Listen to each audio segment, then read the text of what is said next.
So over here, you can see that I am in layout mode. And let's say what I want to do is I want to go ahead and change the thumbnail size right here. So to do that, you can simply go ahead and then expand this out right here. And then you can go ahead and change, let's say, for example, the thumbnail to small thumbnail. So once you do that, you can see that the thumbnail size really gets low right here.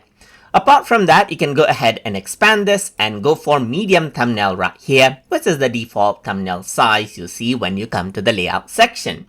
Apart from that, you can go ahead and change around the last thumbnail right here, just like this as well. But if you want to see more detail right here, you can go ahead and expand this section as well, that is bullet out, and then go for extra last thumbnail as you want as well. So this is what you can see, as you can see right here. And as I move this along right here, you can see that it moves along with the view right here. So if I were to click and drag these up right here, you can see that the same page thumbnail actually shows up over here on the left.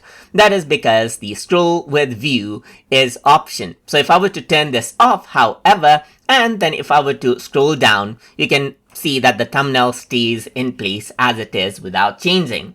So that is basically how you can go ahead and change the thumbnail size and then utilize the scroll with view option for thumbnails inside of layout view in Affinity.